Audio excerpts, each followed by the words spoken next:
ओम हरि ओम श्री गुरुभ्यो नमः। हरि ओम।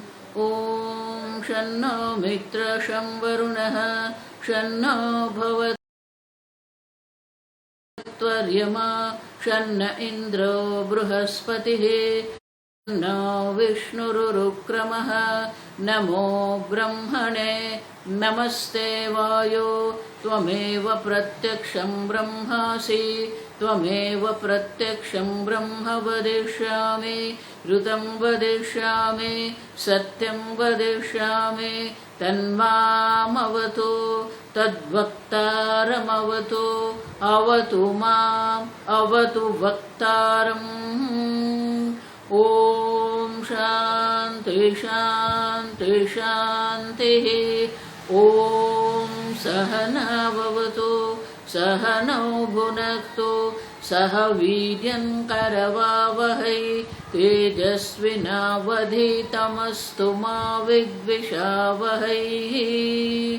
ओम शांति शांति शांतिः। सदाशिवसमारम्भां शङ्कराचार्यमध्यमाम् अस्मदाचार्यपर्यन्तां वन्दे गुरुपरम्परां। श्रुतिस्मृतिपुराणानाम् आलयं करुणालयं नमामि भगवत्पादं शङ्करं लोकशङ्करं शङ्करं शङ्कराचार्यं केशवं बादरायणं सूत्रभाष्यकृतौ वन्दे भगवन्तौ पुनः पुनः। ईश्वरो गुरुरात्मेति मूर्तिभेदविभागिने व्योमवद्व्याप्तदेहाय दक्षिणामूर्तये नमः। निधये सर्वविद्यानां विषजे भवरोगिणां गुरवे सर्वलोकानां दक्षिणामूर्तये नमः। ओम नमः प्रणवार्थाय शुद्धज्ञानैकमूर्तये निर्मलाय प्रशान्ताय दक्षिणामूर्तये नमः।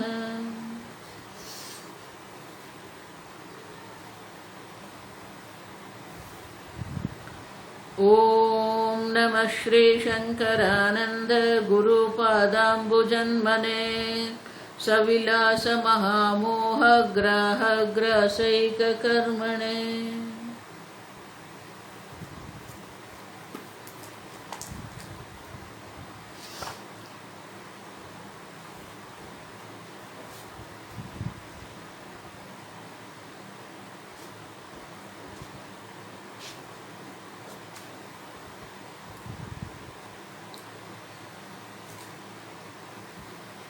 ज्ञानी के 3 प्रकार के प्रारब्ध होते हैं, वो हमने देखा। इच्छा प्रारब्ध, परेच्छा प्रारब्ध, अनिच्छा प्रारब्ध। लेकिन जगत में जो उनकी मिथ्यात्व बुद्धि है, और इसलिए कहते हैं समेपि भोगे व्यसनम 161 में कहते हैं दोनों के लिए आप समझो, ज्ञानी हो या अज्ञानी हो, भ्रांत है या ज्ञानी है, दोनों के लिए प्रारब्ध तो समान है। लेकिन न बुद्धिमान व्यसनम गच्छेत, व्यसनम दुखम। जो बुद्धिमान जो ज्ञानी है वो दुखी नहीं होता, सुखी दुखी नहीं होता है। लेकिन जो भ्रांत है व्यसनम बहुहु संकल्पात, अनेक प्रकार के वो संकल्प करता रहता है जगत के लिए, अपने लिए जो संकल्प करता रहता है, उनके कारण उनके जीवन में अनेक बहु व्यसनम, अनेक प्रकार से दुख सुख दुख होता रहता है। और इस प्रकार से ज्ञानी का भी प्रारब्ध, ज्ञानी के जीवन में भी प्रतिकूलता अनुकूलता है, ज्ञानी के जीवन में भी सुख दुख है। लेकिन वो कभी मैं दुखी हूं या मैं सुखी हूं ऐसा कभी भी वो निश्चय नहीं करता है। और इस प्रकार से क्यों नहीं होता है, तो अगले श्लोक में कहते हैं 169 में हमने देखा कि इस दोनों को समान है। आगे मैंने 161 किया था, 161 नहीं 169 है। तो 170 में कहते हैं मायामयत्व भोगस्य बुद्ध्वा आस्थाम उपसंहरन्। ये जगत की सत्यता की निवृत्ति हो गई है। ये जो भोग्य पदार्थ जो भी है वो मिथ्या है। भुंजानोपि न संकम कुरुते व्यसनम कुतः। भोग करते हुए भी वो किसी भी प्रकार से वो संकल्प नहीं करते हैं। आप समझो, ये सुख है, ये दुख है, ये अनुकूल है, ये प्रतिकूल है, किसी भी प्रकार का संकल्प नहीं है। और संकल्प नहीं है तो फिर सुख दुख तो कैसे हो सकता है? और इसलिए कहते हैं व्यसनम कुता, सुख दुख कैसे होगा उनको, कोई संभावना है ही नहीं। और इस प्रकार से सब स्वप्न इंद्रजाल सदृशम अचिंत्य रचनात्मकम, ये माया की जो अचिंत्य शक्ति के द्वारा जो अचिंत्य रचना जो है, अब समझो, लेकिन उनमें सत्य बुद्धि नहीं। स्वप्न दृश्य जगतवत इंद्रजाल, जादूगर जैसे जिस प्रकार से जादू करता है, स्वप्न में जब हम स्वप्न भोग करते हैं उसी प्रकार से ये माया के द्वारा जो अचिंत्य रचना हुए, दृष्ट नष्टम जगत पश्यन कथम तत्र अनुरज्यति, दृष्ट नष्ट है। आप देखो, आप समझ रहे हो कि मेरा आयुष्य 100 वर्ष का है, तो मनुष्य जो है, आगे मैंने कहा था ना 8 प्रकार के काल है। एक मानुष काल है जो हम देखते हैं, दिवस है, सप्ताह है, पक्ष है, मास है, वर्ष है। पृथ्वी की जो 2 प्रकार की गति है, अपने धरी पर वो घूम रही है और सूर्य के आसपास वो परिभ्रमण कर रही है। उनके आधार पर ये मनुष्य लोक में जो काल है वो मानुष काल है। ये अब समझो, दैव काल जो है मनुष्य जीवन के 12 वर्ष, वो देव काल का 1 वर्ष है। और हमने देखा गीता में कि ब्रह्मा जी का आयुष्य क्या है, तो गीता में भगवान कहते हैं सहस्र युग पर्यंतम अह मानी 1 दिन। आप देखो, दिन और रात 2 है ना, तो दिन उनका जो 12 घंटा जिसको हम कहते हैं, वो क्या है? सहस्र चतुर्युग उनका 1 दिन है। आप समझो, अब उनकी दृष्टि से अगर हम देखते हैं तो हमारे 100 वर्ष क्या है? कुछ भी नहीं है, दृष्ट नष्ट स्वभाव। आप समझो, मनुष्य काल से हमें लग रहा है कि ये दीर्घ है, लेकिन अगर हम ब्रह्मा जी के ब्राह्म काल से अगर हम देखते हैं तो हमारा आयुष्य क्या है? अब देखो, इसीलिए शंकराचार्य जी भजगोविंद में क्या कहते हैं? पुनरपि जननम पुनरपि मरणम पुनरपि जननी जठरे शयनम। अब और इसीलिए ये जगत तो दृष्ट नष्ट स्वभाव है। आप समझो, आप देखते हो, देखते देखते ही वो नष्ट हो जाता है। और इसीलिए कहते हैं दृष्ट नष्टम जगत पश्यन कथम तत्र अनुरज्यति। और ऐसे जो नष्ट हो रहा जो जगत है, जो विकारी है, जो मिथ्या है, उसमें किस प्रकार से वो अनुरज्यते, किस प्रकार से अनुराग वो करेंगे। और इस प्रकार से जिसने जगत के मिथ्यात्व का, दृष्ट नष्ट स्वभाव का निश्चय कर लिया है, वो कभी भी ये जगत में अनुराग नहीं करता है। इस प्रकार से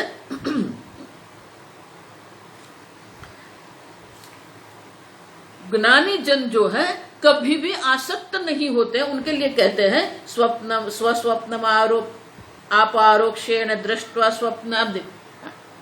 तो दृष्टांत देते हैं कि स्वप्न में हमने आपारोक्षण माने कि परोक्ष अपरोक्ष रूप से, प्रत्यक्ष रूप से हमने जो स्वप्न जगत का अनुभव किया है, जागने के बाद क्या होता है?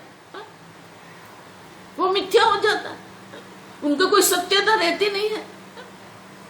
उसी प्रकार से जब हम अपने स्वरूप में जागृत हो जाते हैं, उत्तिष्ठ जागृत, आप देखो, तो ये जो जगत जो जिसको हम जागृत जगत कहते हैं, जो सृष्टि हम जिसको कहते हैं, वो मिथ्या हो जाती है। अब समझो, सर्वसाम्य अनुसंध्या जागरे सत्यत्व बुद्धिम संत्यज्य।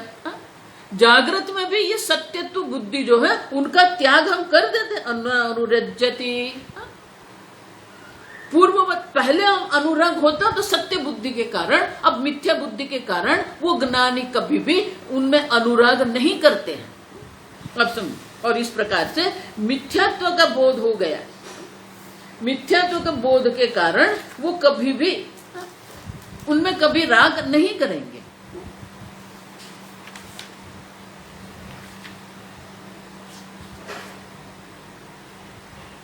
तो बोले कि ये ब्रह्म ज्ञान जो है और प्रारब्ध कर्म है।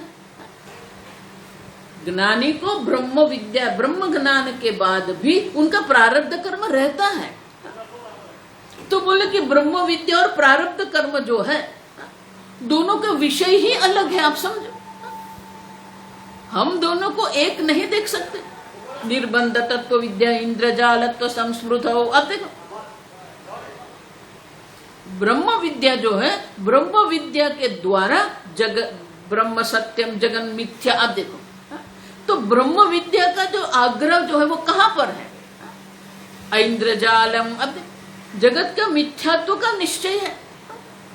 और प्रारब्ध कर्म जो है वो प्रारब्ध कर्म का आग्रह कहां पर है? भोग्य पदार्थ आपको देना, भोग्य पदार्थ के द्वारा सुख दुख आपको देना, वो प्रारब्ध कर्म है। आप देखो, तो दोनों का प्रयोजन अलग है। ब्रह्म विद्या के द्वारा ये जगत का मिथ्यात्व की सिद्धि हमें करनी है, और प्रारब्ध कर्म जो है जो हमें सुख दुख देते हैं।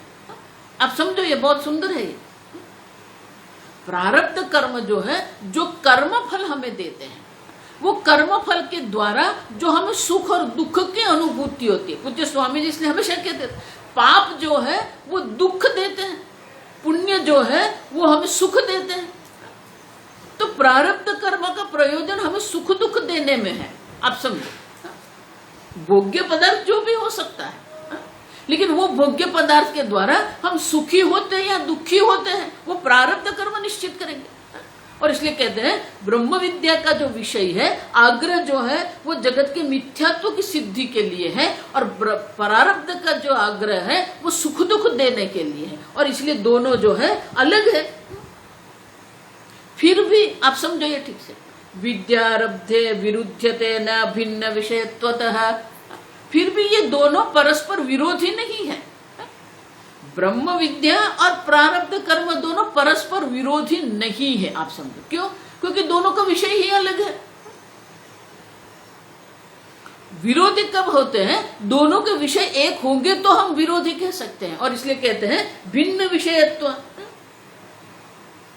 दोनों का विषय अलग है, और जब विषय ही अलग है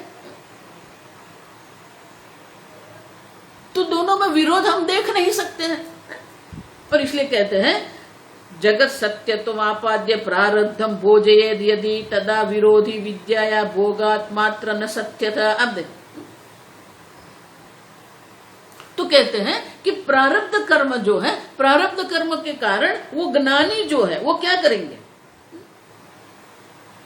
वो भोग, प्रारब्ध कर्म का भोग करते हैं, लेकिन उनमें सत्यता बुद्धि नहीं है ब्रह्म विद्या के कारण।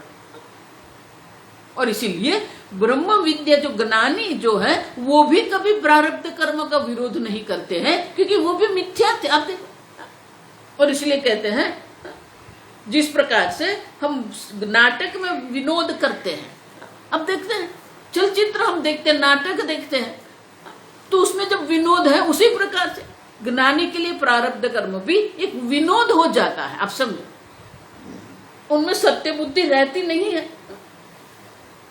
उसी प्रकार से विद्या भी देखो, आप समझ नहीं, ब्रह्म विद्या जो है प्रारब्ध कर्म ब्रह्म विद्या से विरोधी नहीं है, और ब्रह्म विद्या प्रारब्ध कर्म से भी विरोधी नहीं। अब दोनों एक दूसरे से विरोधी नहीं। आप समझो, प्रारब्ध कर्म जो है वो अपना कर्म फल जो देना है वो देते रहते हैं, लेकिन उनको ब्रह्म विद्या से कोई विरोध नहीं है। उसी प्रकार से ब्रह्म विद्या को भी कभी भी प्रारब्ध कर्म से विरोध नहीं है। आप समझो, दोनों एक दूसरे के विरोधी नहीं है, दोनों अपने अपने स्थान पर है। और इसलिए कहते हैं कि ब्रह्म विद्या और दोनों जो है एक दूसरे के विरोधी नहीं है। और इसीलिए ज्ञानी भी क्या करते हैं? ब्रह्म प्रारब्ध कर्म का विरोध नहीं करते हैं। प्रारब्धाय समर्पितम स्ववपुः। अब देखो, जो प्रारब्ध उपलब्ध हो रहा है वो प्रारब्ध के अनुरूप अपने कर्म करते रहते हैं, अपने भोग भोगते रहते हैं। अब सब ब्रह्म ज्ञान हम जिसको कहते हैं वो ब्रह्म ज्ञान को भी आप समझो प्रारब्ध कर्म से कोई विरोध नहीं है। समझ रहे हो ना कि ज्ञानी भी विरोध नहीं करते हैं और ब्रह्म विद्या जो है वो ब्रह्म विद्या को भी प्रारब्ध कर्म से कोई नुकसान नहीं होता है।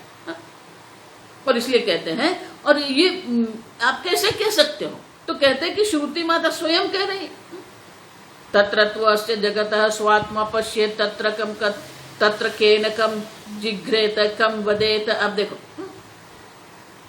ये श्रुति माता का वाक्य है कि एक बार जिसने सर्वत्र ब्रह्म बुद्धि कर ली है तो कौन किसके द्वारा किसका भोग करेंगे। अब देखो किम जिग्रेथ, अब देखो किस प्रकार से वो कर सकते हैं, क्योंकि तीनों मिथ्या है।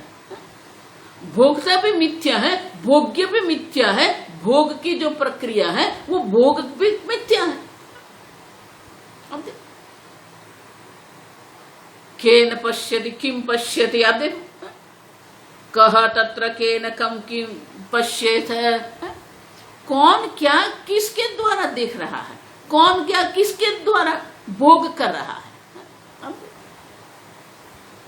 क्योंकि आत्मा तो निर्विकारी है, कूटस्थ असंग चैतन्य है। तो आत्मा की दृष्टि से अगर हम सोचते हैं तो कौन भोगता कौन भोग्य, आप देखो, और कौन सी भोग की प्रक्रिया। और इसलिए कहते हैं, श्रुति माता भी कहती है कि इस प्रकार से जिसने तीनों में भोक्ता भोग्य और भोग की प्रक्रिया जो है तीनों में जिसने मिथ्यात्व बुद्धि कर दी है, विदुषा भोग कथम स्याद, और इसीलिए उनके किसी भी प्रकार से भोग की संभावना नहीं है। और इसी प्रकार से एक बार ये बाधित हो गया है तो बाधित जगत में जो भी होता है, देखो आगे भी मैं कह के गई हूं, बहुत लोग यहाँ एक बहुत बड़ी गलती करते हैं। जगत बाधित जब हम कहते हैं तो वो जगत में क्या क्या है। अब 13वें अध्याय में भगवान दर्शाते हैं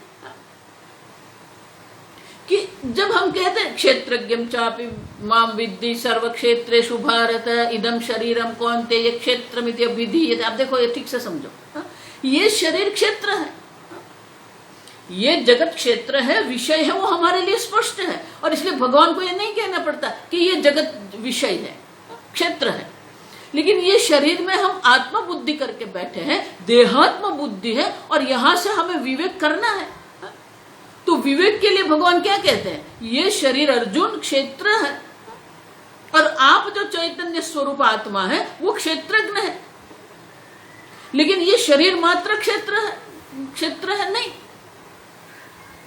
इंद्रिय भी क्षेत्र है, मान बुद्धि अहंकार। आप देखो पंच महाभूत से उत्पन्न हुई 5 इंद्रिया, 10 इंद्रिया, पंच प्राण, मन बुद्धि अहंकार, ये सब भी क्या है, क्षेत्र है। आप समझे।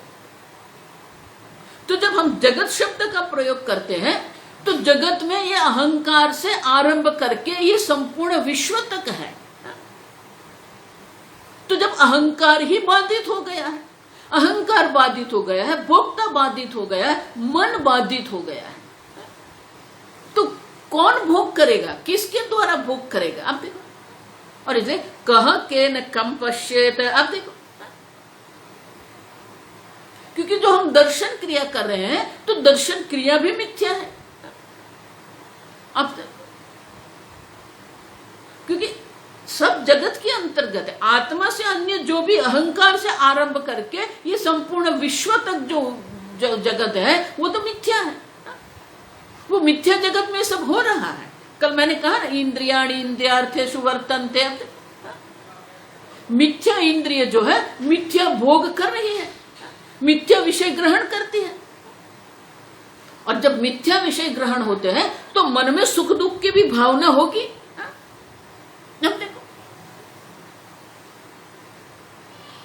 तो वो जो सुख दुख की जो भावना मन में है वो भी क्या है,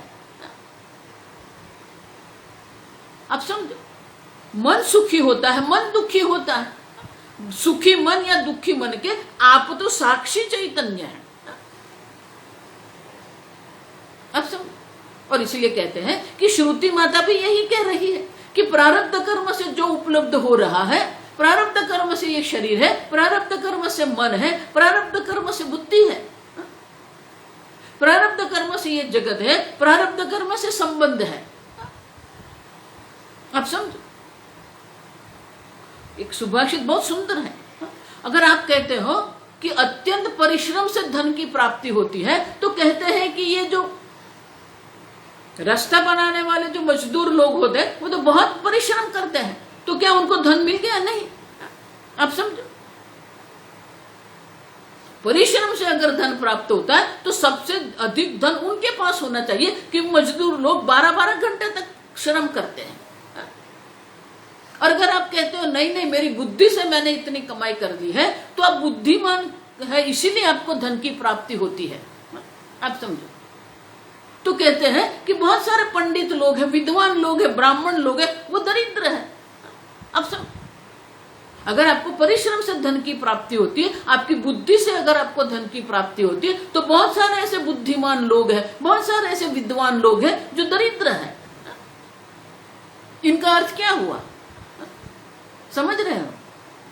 कभी अभिमान मत करो, मेरी बुद्धि से, मेरे परिश्रम से मैंने इतना प्राप्त कर लिया। नहीं, जो आपको प्राप्त हो रहा है वो प्रारब्ध कर्म से आपको प्राप्त हो रहा है।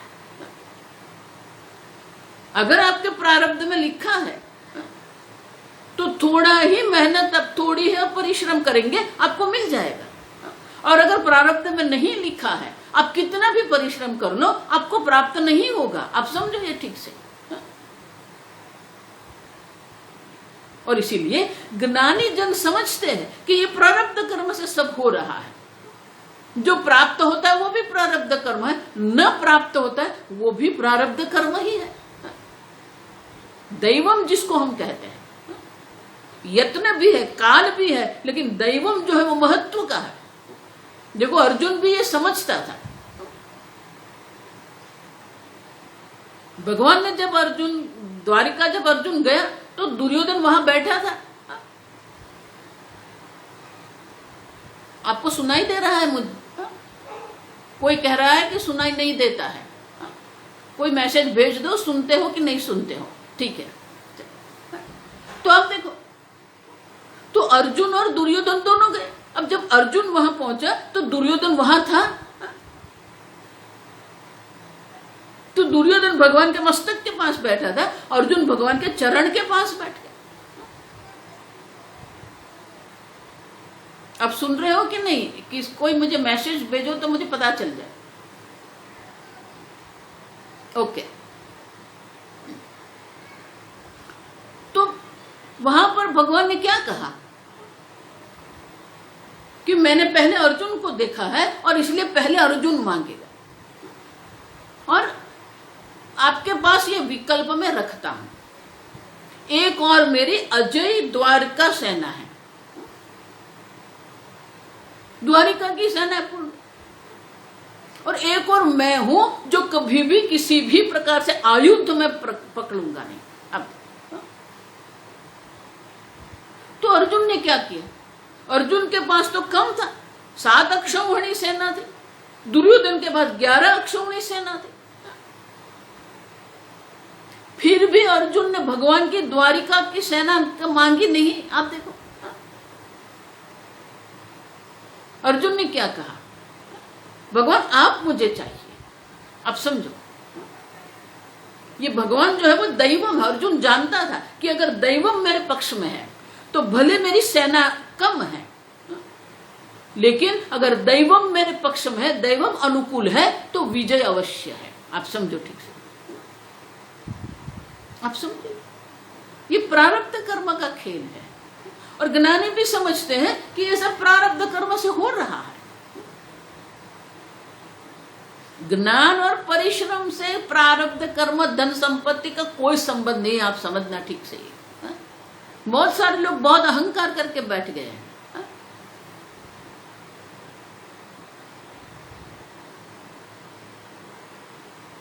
और इसीलिए ज्ञानी भी जानते हैं जो हो रहा है वो प्रारब्ध के अनुरूप है, और इसीलिए और कहते आगे कि ये प्रारब्ध से ही है, और प्रारब्ध कर्म है क्यों, अन्यथा याज्ञवल्का देह आचार्यत्व न संभवेत। अगर प्रारब्ध कर्म नहीं रहेंगे तो याज्ञवल्क आदि जो आचार्य है वो संभव नहीं होगा। आप देखो, ज्ञान हो गया, उड़ गए, तो हमें उपदेश करने वाला कौन रहेगा? भगवान की जो ये कर्म की जो संपूर्ण व्यवस्था है, बहुत सुंदर व्यवस्था, आप समझो। ज्ञानी के प्रारब्ध कर्म रहना चाहिए, तभी तो हमें आचार्य प्राप्त होंगे। याज्ञवल्क आदि आचार्य जो हमारे हैं किसके कारण है? उनके प्रारब्ध कर्म के कारण है। उनके प्रारब्ध कर्म में आचार्यत्व था, और इसीलिए वो प्रारब्ध कर्म के अनुरूप आचार्य बन के उपदेश किया उन लोगों ने। द्वैत दृष्टौ अविद्वत्ता द्वैत दृष्टम न वागवदेत। अब देखो, तो द्वैत भी है और अदृष्ट भी है, आप समझो। अदृष्ट मानी दैवम है, प्रारब्ध है। तो द्वैत है, लेकिन द्वैत में सत्य बुद्धि नहीं है, आप समझो ये ठीक से। और इसलिए कहते हैं कि द्वैत भी है, अदृष्ट भी है, और उसके कारण ही हमें ज्ञानी लोग प्राप्त होते हैं, उसके कारण ही ये परंपरा है। ज्ञानी के प्रारब्ध कर्म के कारण ही हमारे पास ये ज्ञान की परंपरा है, आप समझो। तो बोले कि ये द्वैत जो है वो द्वैत भी चाहिए, ये आचार्य ये शिष्य है, आप देखो, ये शास्त्र है, ये देव है, तो द्वैत की भी प्रतीति है और प्रारब्ध कर्म की प्रतीति भी है, लेकिन उनमें सत्य बुद्धि नहीं है। आप और इसलिए आगे कहते हैं कि द्वैत बुद्धि है। तो बोले कि द्वैत बुद्धि अगर है तो फिर वो ज्ञान कैसे कहेंगे आप? तो बोले कि ये द्वैत तो बाधित द्वैत है ना, आप। और इसलिए पूज्य स्वामी जी कहते थे ज्ञानी जन का भी अहंकार होता है, लेकिन वो बाधित अहंकार है। जिस प्रकार से ये जगत बाधित है, उस प्रकार से उसका ज्ञान, उनका अहंकार जो है वो भी बाधित अहंकार है। दो प्रयोग स्वामी जी करते हैं कि एक तो बाधित अहंकार भी है, लेकिन वो अहंकार है वो कैसा है? ज्ञानी अहंकार है। आप देखो, उनकी बुद्धि में वो ज्ञान है जिसके कारण अज्ञान की निवृत्ति हो गई है। ये दोनों आवश्यक है हमारे लिए। अगर ये दो नहीं रहेंगे तो उपदेश कौन करेगा हमें?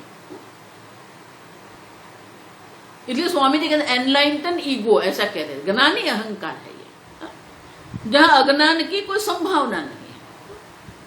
तो ज्ञानी अहंकार हमें चाहिए। वो ज्ञानी अहंकार जो है उसी के कारण से आचार्य बनेंगे। मैं आचार्य हूं, आप शिष्य है, आप देखो। और इसलिए कहते हैं कि द्वैत की प्रतीति तो होती ही है, लेकिन अगर कोई कहेगा कि नहीं नहीं, जब तक द्वैत की प्रतीति होती है तब तक ब्रह्म का अपरोक्ष ज्ञान नहीं है, और उनके लिए दृष्टांत अगर वो देंगे तो योग का जो है ना निर्विकल्प समाधि, आप देखो। तो बोले कि निर्विकल्प समाधि में द्वैत का अभाव हो जाता है, और उसके कारण वो द्वैत का अभाव। लेकिन भारतीय तीर्थ मुनि कहते हैं कि निर्विकल्प समाधि में द्वैत का अभाव होता है, लेकिन वहां ब्रह्म ज्ञान नहीं है, आप समझो ये ठीक से। और इसीलिए निर्विकल्प समाधि आप जिसको कहते हो, सा एव अपरोक्ष विद्या इति चेत, अगर आप कहते हो कि द्वैत का अभाव अपरोक्ष ज्ञान है, तो फिर सुषुप्ति में और निर्विकल्प समाधि में क्या भिन्नता रहेगी? आप देखो, सुषुप्ति में भी द्वैत का अभाव है, समझ रहे हो? द्वैत का अभाव ये ब्रह्म ज्ञान नहीं है, द्वैत की प्रतीति न होना ये ब्रह्म ज्ञान नहीं है। द्वैत है, भगवान इसलिए तो कहते हैं पश्यन् शृण्वन् स्पृशन् जिघ्रन् अश्नन् गच्छन्। आप देखो, अद्वेष्टा सर्वभूतानां, ये कैसे होगा? द्वैत की प्रतीति होगी तब तो होगा ना, अद्वेष्टा सर्वभूतानां। कर्मण्य भी प्रवृत्तोपि नैव किंचित करोति सा। अब देखो कितने सारे श्लोक है गीता। तो द्वैत की प्रतीति है, आप समझो। दुखेशु अनुद्विग्न मनाः सुखेशु विगत स्पृह, उसको भी ये सुख दुख की अनुभूति होती है, उनको भी अनुकूलता प्रतिकूलता प्राप्त होता है, लेकिन सत्य बुद्धि नहीं। और इसलिए कहते हैं द्वैत के अभाव को हम अपरोक्ष ज्ञान नहीं कहते हैं। अगर द्वैत के अभाव को अपरोक्ष ज्ञान कहेंगे तो फिर सुषुप्ति ही आवश्यक है आपके लिए। एक बार सो जाओ अपरोक्ष ज्ञान हो गया? नहीं, एक बार क्या कहते हैं? अगर हम 70 साल के हो गए तो कितने बार हम सो गए? और इसलिए कहते हैं आत्मतत्त्वं न जानाति सुषुप्तौ यदि तदा। आत्मज्ञान नहीं है, अपने स्वरूप का ज्ञान होना ये महत्व का है, आप समझो। द्वैत की प्रतीति है कि नहीं है, प्रारब्ध कर्म से सुख दुख होता है कि नहीं होता है, ये महत्व का नहीं है। लेकिन आत्मधि ही स्थित प्रज्ञा, आत्मनिएव आत्मना तुष्टः स्थित प्रज्ञस्तदोच्यते, आप समझो। और इसीलिए ब्रह्म ज्ञान जिसको हम कहते हैं, ब्रह्म ज्ञान बाद भी प्रारब्ध कर्म है, और प्रारब्ध कर्म के अनुरूप वो भोक्तृत्व भी आएगा उनके मन में, लेकिन वो भोक्तृत्व में सत्य बुद्धि नहीं है। राग आदि भी रहेंगे, आप समझो। मैं बार बार आप कह रही हूं, ऐसा मत मानना कि ज्ञानी के मन में राग द्वेष नहीं होते हैं। ऐसा मत मानना ज्ञानी सुखी दुखी नहीं होंगे, वो भी सुखी दुखी होंगे, क्योंकि सुख दुख ये मन का स्वभाव है, आत्मा का नहीं है। राग द्वेष मन का स्वभाव है। भगवान इसलिए कहते हैं इंद्रियाणि मनोबुद्धि अस्य अधिष्ठान उच्यते। ये काम का अधिष्ठान कहां पर है? इंद्रियाणि, मन और बुद्धि में ये राग द्वेष है, आत्मा में राग द्वेष नहीं है, आप समझो। और इसलिए राग भी होंगे। और इसलिए कहते हैं कि श्रुति माता भी कहती है रागः लिंगम बोधस्य संतु रागादयः बुधे। आप देखो, बोले कि दोनों प्रकार के शास्त्र हैं। राग द्वेष मन में होना ये अज्ञान का चिन्ह है, ये भी हम कहते हैं। रागः लिंगम बोधस्य चित्त व्यायाम भूमिषु। लेकिन ये भी हम कहते हैं ना, शास्त्रार्थस्य समाप्तत्वाद मुक्तिस्य तावता रागादय संतु कामम न तद्भाव अपराध्यते। अब और इसलिए 191वें श्लोक में कहते हैं शास्त्र द्वयम स्वार्थमेव संतु रागादयः बुधे। अब देखो, ज्ञानी जन में भले वो राग द्वेष रहते हैं, क्योंकि वो राग द्वेष जो है वो मन का स्वभाव है। और इसलिए ज्ञानी जन में भले राग द्वेष रहते हैं, उनको कोई नुकसान नहीं है। लेकिन अज्ञानी जन की दृष्टि से अगर हम देखते हैं तो वही राग द्वेष उनके लिए विघ्न है। समझ रहे? दो दृष्टि, एक अज्ञानी की दृष्टि से राग द्वेष जो है वो बाधित है, वो उनको बाध करते, माने कि उनके लिए विघ्न करने वाले। लेकिन ज्ञानी जन के लिए राग द्वेष भले रहते हैं। इसलिए भगवान कहते प्रजहाति यदा कामान सर्वान पार्थ मनोगतान कामान मनोगतान कामान। आप देखो, जो काम क्रोध जो है वो तो मन में है ना, आत्मा में तो है नहीं, आत्मा तो निर्विकारी है। और इसीलिए कहते हैं कि भले प्रारब्ध कर्म हो, प्रारब्ध कर्म के अनुरूप भले ज्ञानी के मन में राग द्वेष भी रहते हैं, उससे उनके ब्रह्म ज्ञान में कोई बाध नहीं होता है, ब्रह्म ज्ञान में कोई हानि नहीं होती है। आप समझिए, इसलिए अंत में दूसरे अध्याय में स्थित प्रज्ञ के लक्षण अंत में भगवान क्या कहते हैं? राग द्वेष, अब देखो, विषयांचरण, अब देखो, निर्ममः निरहंकारः स शान्तिमधिगच्छति। है राग द्वेष, लेकिन निर्मम, कोई ममता अहंता नहीं है उनमें, न ममता करते हैं न अहंता करते हैं, हम बुद्धि नहीं करते हैं। और इसीलिए शांति में दिक्कत है, उनको शांति की प्राप्ति होती है। और इस प्रकार से ये भोग की मिथ्यात्व किमिच्छन का ये जो बात है वो हमें दर्शाए। अब कस्य कामाय, अब देखो किस भोक्ता के लिए, कस्य कामाय मैंने कि किस भोक्ता के लिए ये अपने शरीर को संतप्त करेंगे।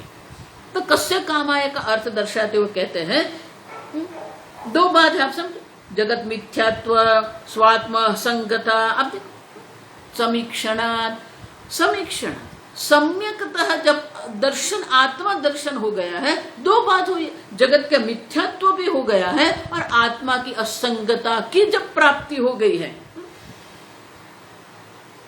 तो कस्य कामाय इति वचः भोक्तरी अभाव विवक्षा। भोक्ता का अभाव दर्शा रहा है। श्रुति माता का जो वाक्य है कस्य कामाय के द्वारा किस भोक्ता के लिए, माने कि भोक्ता है ही नहीं, आत्मा में कोई भोक्तृत्व नहीं, आप समझो। तो आत्मा में भोक्तृत्व के अभाव को दर्शाने के लिए श्रुति माता ये प्रश्न करते हैं कस्य कामाय, आप समझो। तो बोले कि ये भोक्ता कौन है, आत्मा में भोक्तृत्व नहीं है लेकिन फिर भी भोक्ता है। आप देखो लौकिक दृष्टि से भोक्ता है और इसलिए श्रुति माता स्वयं ये कहती है। हमने देखा था बृहदारण्यकोपनिषद में याज्ञवल्क्य मुनि स्वयं मैत्रेयी को कहते हैं न तो पत्युः कामाय पतिं प्रियं भवति आत्मनस्तु कामाय पतिं प्रियं भवति। तो ये भोक्ता है, प्रियत्व है ना, भोक्तृत्व है, लेकिन वो भोक्तृत्व क्या है, व्यावहारिक भोक्तृत्व है। पति जायादिकं सर्वं तत्तद् भोगाय न इच्छति किंतु आत्मभोगार्थमिति श्रुतौ उद्घोषितं बहु। एक एक विषय को न तो वित्तस्य कामाय वित्तम प्रियं भवति आत्मनस्तु कामाय, आत्मा के भोग के लिए, आत्मा के लिए ये वित्त भी आपको प्रिय है। आप समझो ये ठीक से, पति पति के लिए प्रिय नहीं है, आपके लिए पति प्रिय है, पत्नी पत्नी के लिए प्रिय नहीं, आपके लिए पत्नी प्रिय। अगर वही पति पत्नी अगर आपके लिए दुख का कारण बन जाए तो आप छोड़ने को तैयार हो जाए। न तो पुत्र से काम, आप देखो पुत्र, धन, स्वर्ग, अब अंत में क्या कहते हैं, न तो सर्वस्य कामाय सर्वं प्रियं भवति। ये जगत में जो भी हमें प्रिय है वो उनके लिए नहीं है, आत्मनस्तु कामाय सर्वं प्रियं भवति। जो जो हमें प्रिय है वो किसके लिए, आत्मा भोक्ता के लिए। लेकिन वो जो भोक्ता है जिसके लिए ये सब हमें प्रिय है वो आत्मा में है क्या, कूटस्थश्चिदाभास अथवा किम उभया। तो बोले कि ये भोक्ता भोक्तृत्व है जिसके कारण ये सब हमें प्रिय है, लेकिन वो भोक्तृत्व कहाँ है। और इसलिए प्रश्न करते हैं 194 श्लोक में कहते हैं किम कूटस्थः चिदाभासर्वा किम उभयात्मकः भोक्ता। ये भोक्ता जिसको हम कहते हैं, क्या कूटस्थ भोक्ता है, क्या चिदाभास भोक्ता है, या दोनों भोक्ता है। तो कहते हैं तत्र न कूटस्थ असंगत्वात् भोक्तृतां व्रजेत। कूटस्थ जो है वो असंग निर्विकारी कूटस्थ चैतन्य है, उसमें भोक्तृत्व संभव नहीं है क्योंकि वो निर्विकारी है, असंग है। और इसलिए कहते हैं कूटस्थ में भोक्तृत्व संभव नहीं है। सुख दुखी अभिमानाख्य विकारः भोगः उच्यते। आप देखो भोग किसको कहेंगे, जहां हम सुखी दुखी होते रहेंगे उसी को हम भोग कहेंगे। लेकिन वो सुखी दुखी होने के लिए तो विकार की विकार है भोग। और आत्मा क्या है, कूटस्थश्च विकारी चेत तन्न व्याहतम कथम। अगर कूटस्थ में भोक्तृत्व हम देखेंगे तो कूटस्थ जो है वो विकारी बन जाएगा।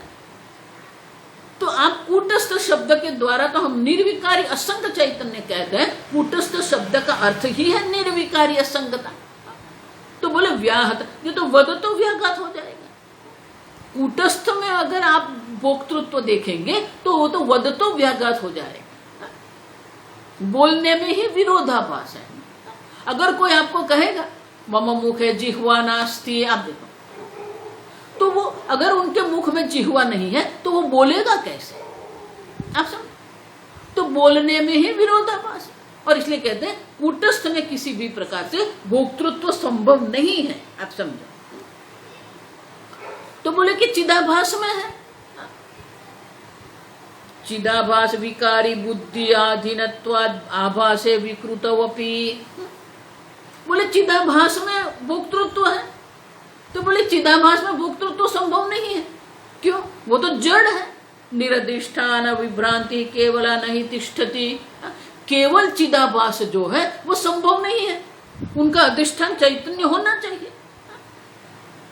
अब चिदाभास स्वयं जो है वो स्वयं भोक्ता नहीं बन सकता है, क्योंकि वो स्वयं अपने अस्तित्व के लिए चैतन्य पर आधारित है। चैतन्य का जो प्रतिबिंब है जिसको हम चिदाभास कहते हैं, तो चैतन्य के बिना तो चिदाभास है नहीं, तो स्वयं चिदाभास जो है वो भोक्ता नहीं हो सकता है,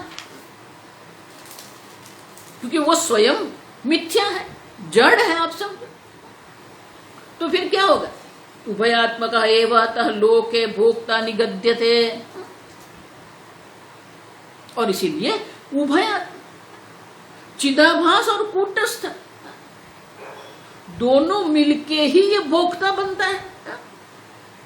ताग्रुदात्मानम आरभ्य कूटस्थ शेषित श्रुतौ। क्योंकि भोक्ता जिसको आप कह रहे हैं वो भी किसके लिए? आपके लिए है। आप समझो। पूज्य स्वामी जी से बहुत सुंदर कहते हैं, what you love is a pleased self. आप समझो, मैं प्रसन्न हूं, ये महत्व का है। भोग के द्वारा भी अगर हम सुखी नहीं हो सकते हैं तो वो भोग का भी हम त्याग करेंगे। माने आपको चाहिए क्या?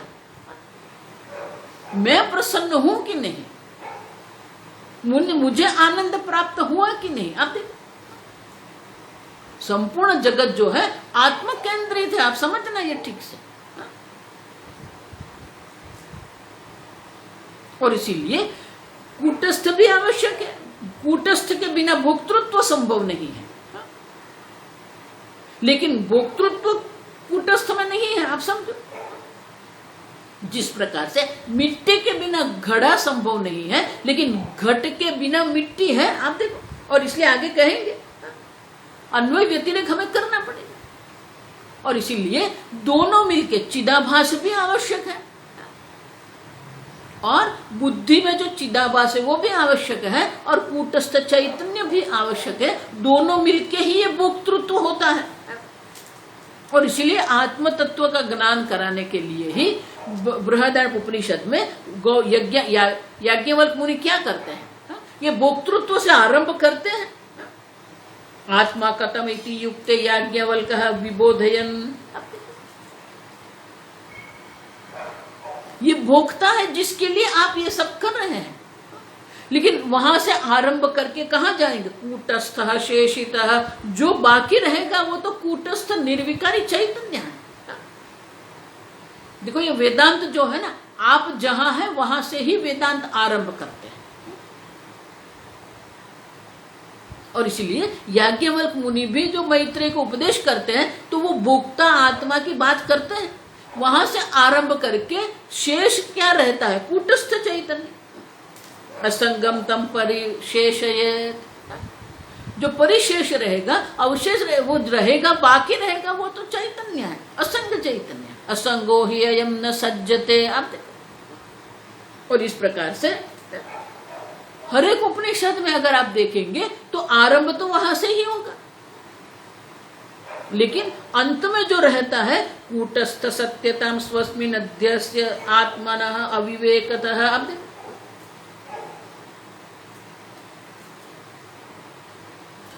अंत में विवेक के द्वारा हम समझते हैं कि भोक्ता कूटस्थ चैतन्य है, लेकिन कूटस्थ चैतन्य भोक्ता नहीं है। आप समझो।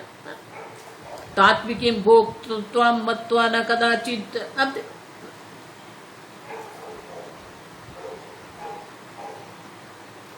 भोक्तृत्व में किसी भी प्रकार से तात्विकता, सत्यता नहीं है। आप समझो। सत्यता जो है वो सत्यता तो कूटस्थ चैतन्य। इसीलिए छांदोग्य उपनिषद में भी कहते हैं तत्सत्यम स आत्मा तत्त्वमसि श्वेत खेतो। सत्य आत्मा जो है और जो भोक्ता है वो तो मिथ्या है। तो भोक्तृत्व का मिथ्यात्व भी हमें सिद्ध करना है ना। हम अभी भोक्ता को भी सत्य मान के चल रहे हैं, लेकिन वही भोक्ता जो है वो मिथ्या है। आप समझो। और इसके लिए क्या करना पड़ेगा? स्वस्मिन् अध्यस्य आत्मा अविवेकतः, अविवेक के कारण आत्मा पर ये भोक्तृत्व का अध्यास करके रखा है।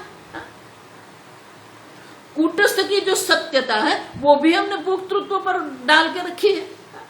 लेकिन तात्विकी भोक्तृता मत्वा न कदाचित जिहासते, और उनमें इतना वो आसक्त होकर बैठ गए, भोक्तृत्व को इतना वो सत्य मान के चल रहा है कि उनको त्याग करने को भी वो तैयार नहीं है।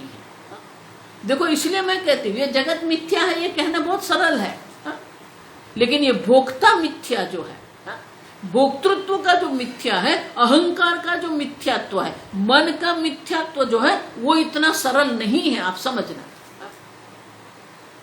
कोई नहीं छोड़ सकता है। अपने अहंकार को मिथ्या कहना इतना सरल नहीं है। अब देखो, मैं असंग चैतन्य हूं, ये विवेक करना पड़ेगा। भोक्ता आत्मा है, लेकिन आत्मा भोक्ता नहीं। श्रोता आत्मा है, लेकिन आत्मा श्रोता नहीं है। दृष्टा, श्रोता, मनता, विज्ञाता, आप देखो, ये सबका अधिष्ठान चैतन्य है। आप वो अधिष्ठान चैतन्य है जो कूटस्थ असंग है। अब तो बोले, तो फिर ये भोक्ता की बात ही क्यों करते हो आप? अब सीधे आत्मा की बात करो, ये भोक्ता की बात ही क्यों कर? आरंभ क्यों भोक्ता से आप कर रहे हो? तो बोले कि भोक्ता से आप आरंभ इसलिए कर रहे हैं कि ये भोग्य पदार्थ से आपकी बुद्धि हट जाएगी। भोग्यानां भोक्तृशेषत्वात् मा भोग्येषु अनुरज्यताम्। अब देखो, आत्मनस्तु कामाय सर्वम प्रियम भवति जब हम कहते हैं, तो ये जगत में जो भी कुछ है वो आत्मा के लिए है, भोक्ता के लिए है।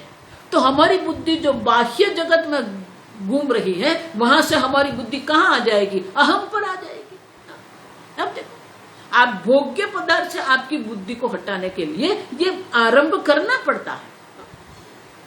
देखो, ये प्रक्रिया बहुत सुंदर प्रक्रिया है, और इसलिए कहते हैं भोग्यानां भोक्तृशेषत्वात्, भोग्य पदार्थ से अभी शेष कौन रह गया? भोक्ता शेष रह गया। अब मैं भोक्ता हूं कहेंगे तो ये भोग्य पदार्थ से हमारी बुद्धि जो है हट जाएगी। भोक्तर्येव प्रधाने अतः अनुरागम तु विदित्सते। और इस प्रकार से आपका जो अनुराग जो है, आप जो सुख देख रहे हैं वो भोग्य में सुख नहीं है, भोक्तृत्व के सुख के लिए आप सब कर रहे हैं। समझ रहे? तो भोग्य पदार्थ में जो सुख बुद्धि है वो निवृत्ति हो जाएगी। आप सब, और जो हमारी दृष्टि जो है वो भी हम भोक्ता पर आ जाएगी। भोक्ता के सुख के लिए सब हम कर रहे हैं, तो हमारी दृष्टि अहम पर आ जाएगी, इदम से हट जाएगी। और इसलिए कहते हैं कि ये बात जो है वो भागवत में भी हमें देखने को मिलती है। प्रहलाद का वचन है, या प्रीति अविवेकी न विशेषो अनपायिनी। अब देखो, जिस प्रकार से अविवेकी जन की प्रीति जो है वो भोग्य पदार्थ विषयों में है, तो हम अनुस्मरत सामेद हृदयन्मा सर्पतु, उसी प्रकार से अविवेकी लोग जिस प्रकार से ये जगत में सुख बुद्धि करके बैठे हैं, उसी प्रकार से हे परमात्मा, मेरी सुख बुद्धि ये ब्रह्म ज्ञान में, आत्म तत्व में, ईश्वर में हो जाए। अब देखो, तो हमारी दृष्टि भोग्य से हटाने के लिए है। भोग्य पर से हमारी दृष्टि हट जाएगी, अहम पर हमारी बुद्धि आ जाएगी। इति न्यायेन सर्वस्मात् भोग्य जातात् विरक्त दीहि। अब देखो, संपूर्ण जो भोग्य पदार्थ है, सब भोग्य पदार्थ से हमारे मन में विरक्ति आ जाएगी। फिर हमारे मन में क्या करेंगे? उपसृताम प्रीतिम भोक्तर्येन विबुध्सते। अब देखो, हमारी दृष्टि भोक्ता पर लाके हमने रख दिया।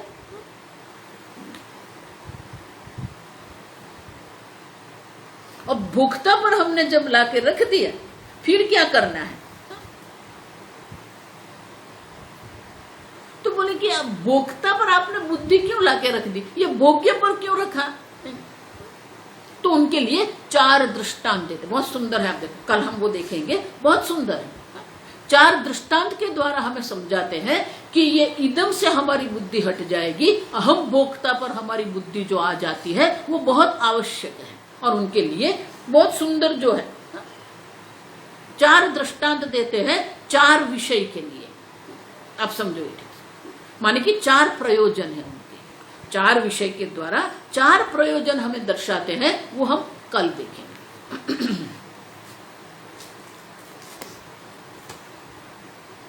ओम स्वस्ति प्रजाभ्यः परिपालयन्तां न्यायेन मार्गेण महिं महिषाः गोब्राह्मणेभ्यः शुभमस्तु नित्यं लोकाः समस्ताः सुखिनो भवन्तु काले वर्षतु पर्जन्यः पृथिवी सस्यशालिनी देशोऽयं क्षोभरहितः ब्राह्मणाः सन्तु निर्भयाः ओम सर्वेषां स्वस्तिर्भवतु सर्वेषां शान्तिर्भवतु सर्वेषां पूर्णं भवतु सर्वेषां मङ्गलं भवतु सर्वे भवन्तु सुखिनः सर्वे सन्तु निरामयाः सर्वे भद्राणि पश्यन्तु मा कश्चित् दुःखभाग् भवेत् असतो मा सद्गमय तमसो मा ज्योतिर्गमय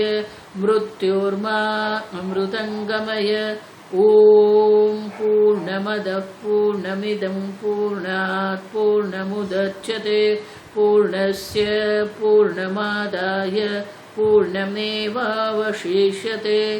ओम शांति शांति शांतिः हरिः ओम श्री गुरुभ्यो नमः हरिः ओम।